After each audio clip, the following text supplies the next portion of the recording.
Good afternoon. This is WLBT's Ask the Experts. I'm Kelly Boyd. Joining me in the hub today is attorney Mac Reeves from Maggio, Thompson Personal Injury Attorneys. Welcome back to the hub, Mac.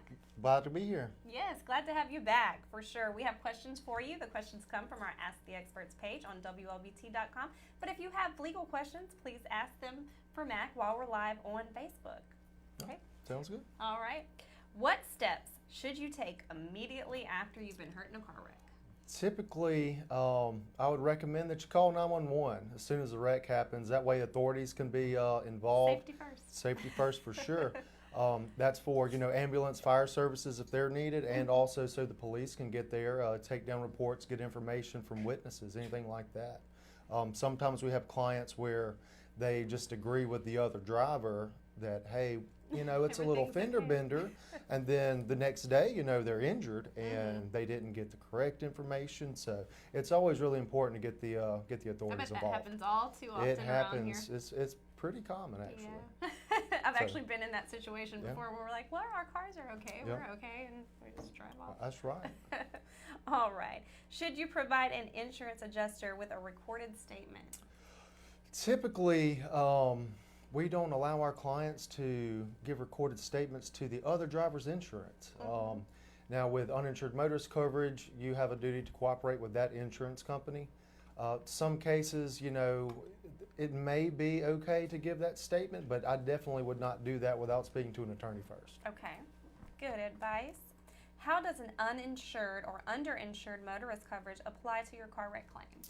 So in Mississippi, uninsured and underinsured motorist coverage is basically the same thing, right? So say you have $50,000 in uninsured motorist coverage, the car that hits you only has $25,000 in coverage. Okay. Your uninsured motorist coverage would step in to provide $50,000 in total coverage. So what that means is the uninsured motorist carrier, it's your insurance, the injured party, would be liable for $25,000 after the set off with the liability carrier. Wow. Okay. It's kind of complicated sometimes, but that's another reason why you definitely want to get an attorney involved. They can look for that coverage and find it. All right. Thank you. Okay. Robin Cook Phillips on Facebook said, I just wanted to say everyone at Maggio Thompson are so very nice and professional. They make you feel like part of the family. Kudos to them, says Robin. Well, good deal. Thank you, Robin. All right. Back to our questions. Who pays for your medical bills after the wreck happens? So that's a very complicated question too. So sometimes, say on the injured party, if they have medical payments coverage, that's a no-fault coverage for you. A very common amount is $2,500, say $5,000 in medical payments. That is a no-fault coverage for you. So what you would do in that situation is send your medical bills to the insurance company, and they will either send you a check for that amount, or they will pay that provider directly, the medical provider. We typically use medical payments first for ambulance rides. A lot of health insurance will not cover those. So it's good to find an attorney that can find that medical payments coverage and use it the best way. Okay.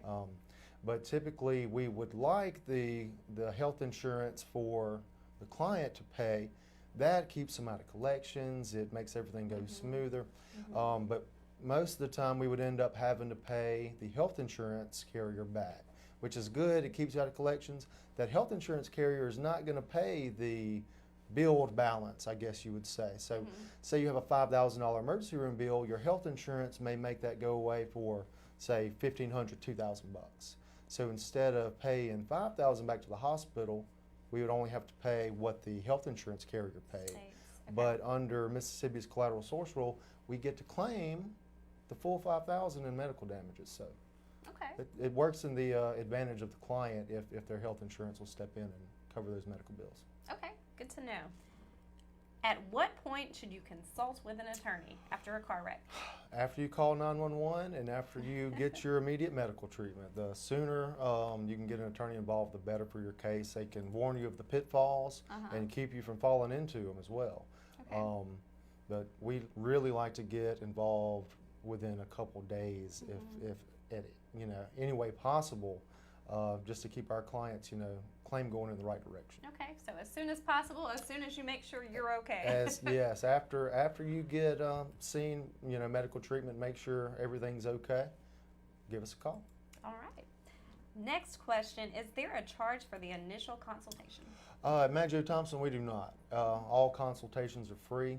I actually had 2 this morning. That was some questions that we had. Hey, how much is this going to cost before I sit down in this conference room? It's absolutely free. Before I walk in that door. Yeah, and it's a big concern. But we work under a contingency fee agreement. So you actually have something called the no fee guarantee for our viewers that watch on WLBT. Absolutely, Yeah. It's the no fee guarantee. So Maggio Thompson, we're pretty much contingency fee based on our personal injury claims. So if we don't recover for you, you don't owe us anything. You just did a lot of work for no paycheck. And look, that's a risk we take. So okay, all right. Is there a charge for attorney services?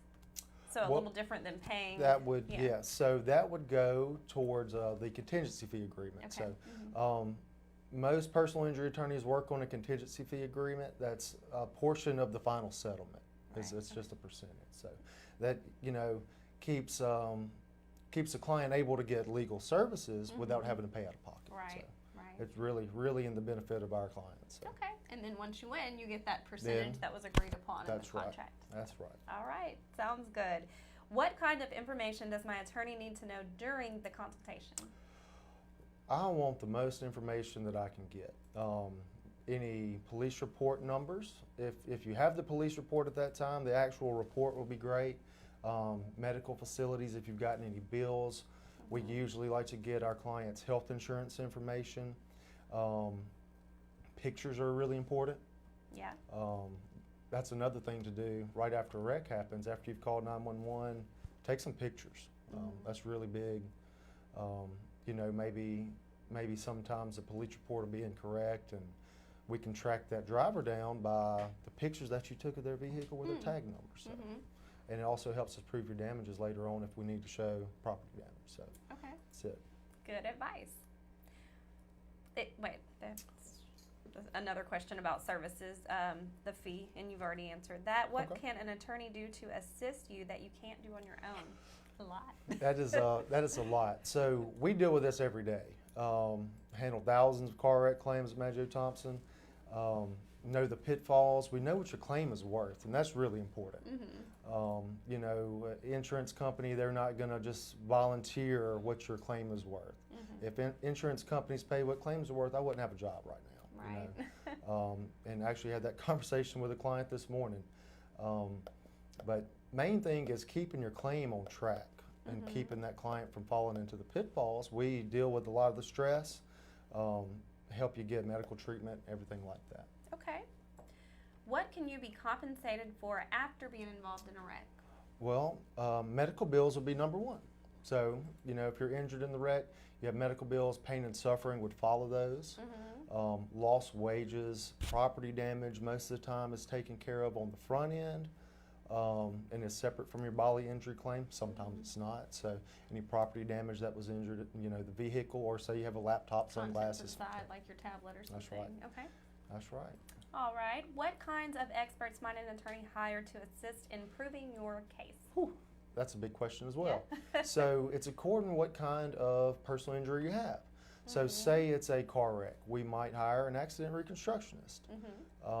We recently, it was about 2 weeks ago, I guess, we had a house explode, and we had an inspection with some expert witnesses. We had a mechanical engineer, an electrical engineer, and a fire expert. And our experts found the source of that explosion in that home. So it's really important to hire a law firm that has the resources and the contacts to get the best experts available. Wow.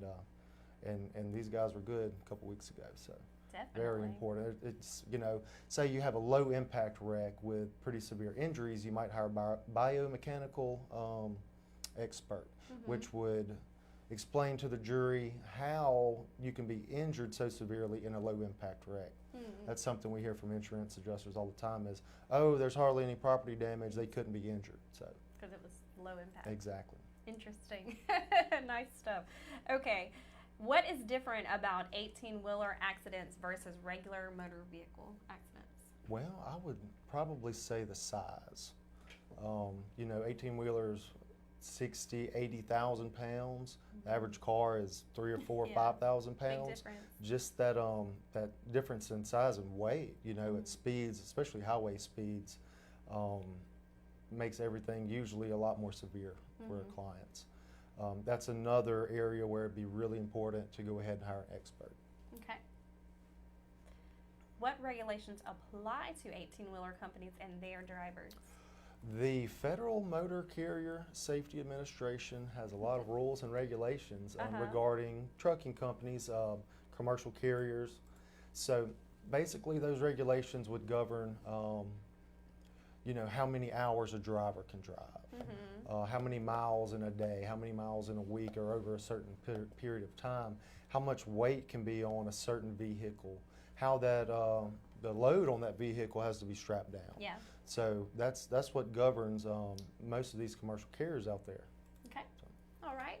We have a question from Cassandra O'Banner. She said, do you consider the statements of witnesses? If so, how many witness statements do you recommend, or does it depend on the situation? So that would be another thing that's really important to do when the wreck happens. After you've notified the authorities, see if you can get some witness statements. A lot of times the police or the highway patrol, whoever's responding, they will get that information. But a lot of times our clients will say, oh, well, there was a guy on the side of the road that said whatever happened. And then we can never get back in touch with them. So it's important to get those witnesses and those statements. And that's on a case-by-case basis as well. How many witnesses you need. Sometimes liability will be admitted, and that's not that big of a deal. It's just mainly on damages. But if it's a disputed liability case, getting witness statements would be very important. And what's your advice on that? Do you just kind of take down the information, take down their name, and or ask if you can record them? Or name, address, phone number, anything like that, that we can get back in touch with them later. Okay, good. Okay. I think we asked that one. How is the company who owns the 18-wheeler responsible for the fault of their driver? Well, that gets back to the Federal Motor Carrier Safety Administration's regulations. So sometimes companies, they have rules to follow. And maybe sometimes there's a load that needs to be in South Dakota a day, from wherever this driver is, and he just drives through the whole night. He doesn't get enough rest. So if that company allows that to happen and they're aware of it, they're definitely liable for that right there.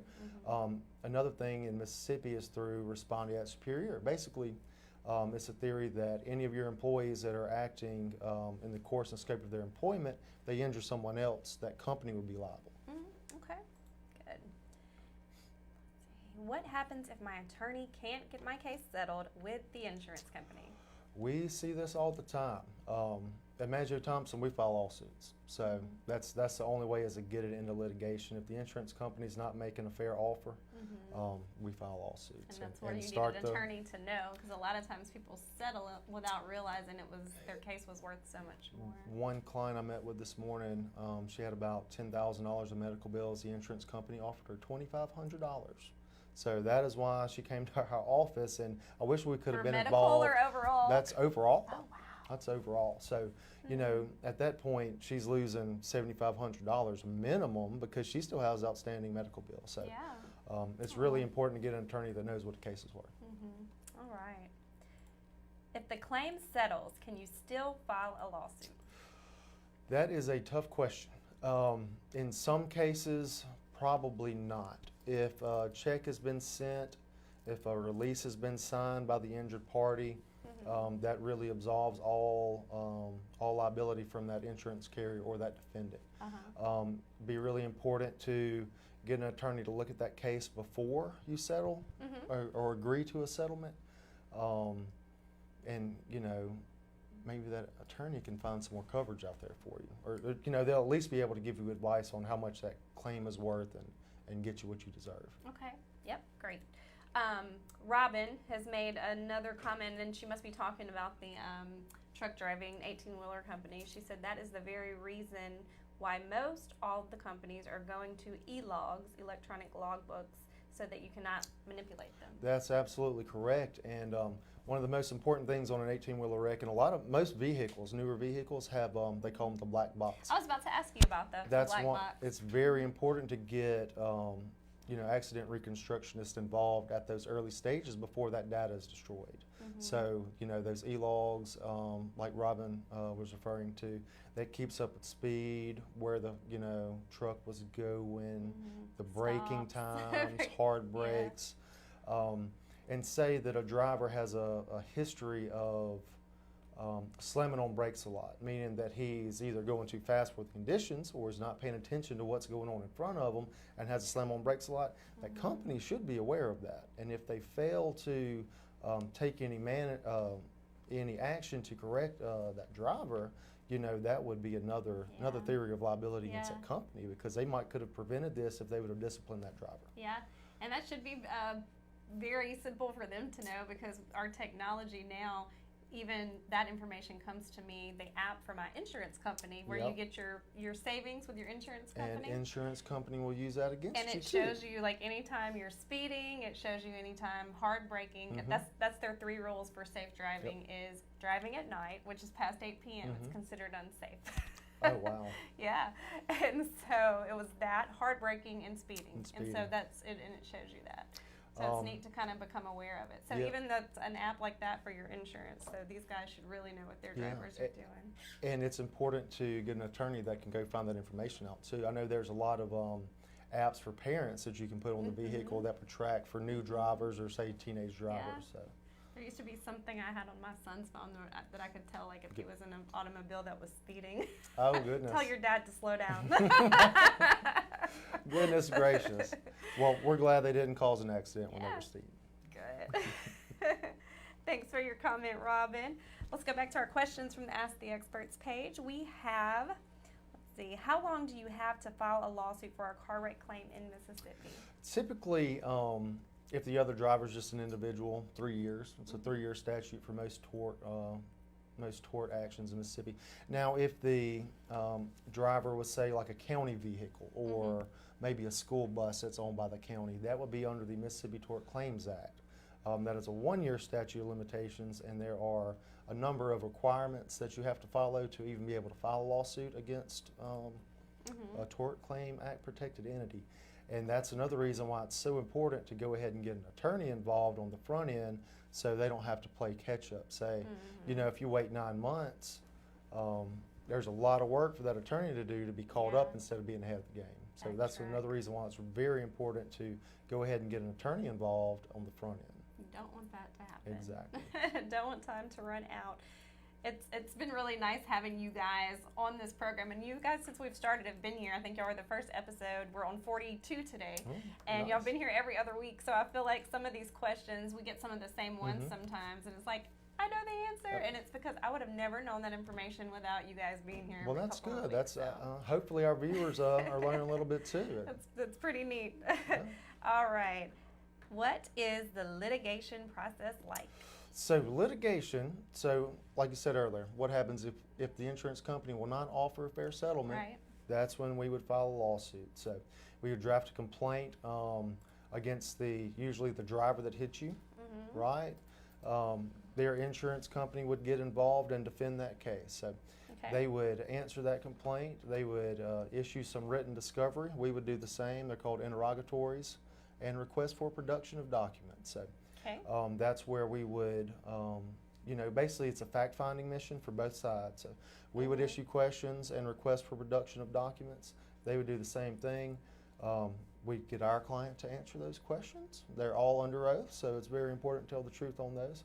We produce all the documents that we have. Most of the time that's going to be, accident report that the police write, medical billing and records to prove that our client was injured, maybe any pictures that client took at the scene and after, and really anything that would help us prove our case.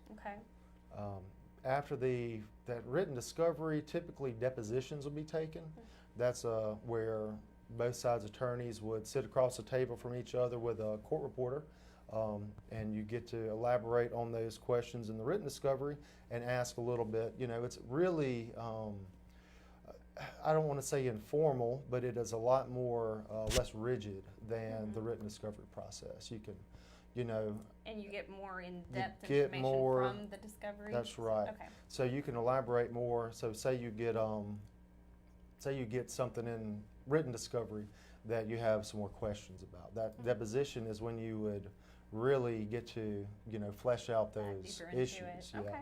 And it's a really good for both sides to test the strength of that witness or that party. So are they going to be a good witness in front of a jury? Do I think this defendant or plaintiff is telling the truth? So that's a really, really good discovery tool. Okay. Good. If my case goes to trial, what is that like? Well, that would be after the discovery process is over. So we actually have a trial starting in 2 weeks, I believe, and we have been going through that litigation process and gearing up for trial. Your attorney would file a few motions. They would get an exhibit list together. Most of the time it's with agreement with the defense counsel. Sometimes it's not. Then you would have to have a hearing, pre-trial hearing with the judge to try to figure out some of those issues. It makes the trial go a lot quicker. If you know, you don't have to get the jury out every 15 minutes to discuss an issue that should have been taken care of before. Yeah. Then, you know, the trial would start. You'd have a judge, you'd pick a jury, and then that's really when it gets to the part everybody's familiar with on TV. It's not actually like that in real life, but that is what people are most familiar with, is the actual trial, where we take trial testimony. The jury would see the witnesses, both parties, all the evidence, and then the jury decides. Okay. It's a long Good process. description. Yeah. And now Katrina Anderson is asking about the good part of the long process. Her question on Facebook is, how long is the process before you get paid after an accident? Oh, Katrina, that is I hate being an attorney and saying this, but it depends. Some cases get resolved pretty quickly. Some don't. If it's a disputed liability case, insurance company's never going to offer you what we think your case is worth, Right. because they're saying, hey, maybe you're partially at fault. And that's usually when we would have to go through the discovery process after filing a lawsuit to try to get some more information on that. Typically, we would like to have a case in and out in a year, according to treatment. We let our clients get done treating, if we can, before we file a lawsuit. So we have all the information available. Okay. It's hard to settle a case or a claim when the client is still treating, because those damages are still building at that point. Right. So it's a case-to-case basis. And there still could have medical treatment that's prolonged. Future or medical treatment, say on a 1-year statute case, on a Tort Claims Act case. That happens all the time, where you are forced to file a lawsuit within that statute of limitations, and then the client's still treating, and you just agree to stay the discovery process until we can get to a point where our client is in a position where we can get that case wrapped up. So Okay. it's a case-by-case basis. I wish I had All a right. more definite Yeah. answer. But it can go at least up to, or at least a year, if not up to. Yeah, we had, yes, or longer. Or longer. Okay. But once it's won, she did ask the process after an accident, but once it's won, how long do those payouts typically After a take? case is settled, sometimes your attorney and the other attorney will have some issues with the release. What are you going to agree to give up, basically? So you're going to be giving up some rights to sue that defendant or insurance company, whatever it may be, in exchange for a check, right? Right. Sometimes we have issues with releases. Most of the time, it's not that big of a deal. It's according to how long it takes to get the final liens in. Say you had some health insurance that we might have to pay back. Most of the time within 30 days, typically. Okay. Within After a the case is settled, being won, settled. Nice. And that's if, say, you have a trial and the jury gives you a verdict, the other side has a chance to appeal that ruling. So if it goes to appeals court, then it can drag out for years after that. So. Oh, wow. So if it goes to appeals, you have to wait on those And then monies. You have to wait for that appeal. Oh yeah, case you don't trial. get that check. It's kind of wrapped up there for a little while. So then it would either go to the Court of Appeals, or the Mississippi Supreme Court. Oh, wow. So then you begin the appeals process, and your attorney has to do briefing and possibly have oral arguments on the merits of the case. So Yeah, another reason not to It's, waste any time exactly. when you've been hurt or, that's exactly right. yeah, not at fault. Okay, I think that's all the questions from Facebook and the website. Mac, tell everyone how they can get in touch with you or find out more about Maggio Thompson. Give us a call. We're right on Fortification Street. Our phone number is 601-300-3333. You can check us out on our website at mtlawms.com. That's right, and you guys will be back in the hub in 2 weeks. I'm going to wlbt.com/asktheexperts to find that exact date for you. That's October the 3rd, October the 3rd at 2 p.m. Maggio Thompson Personal Injury Attorneys will be back.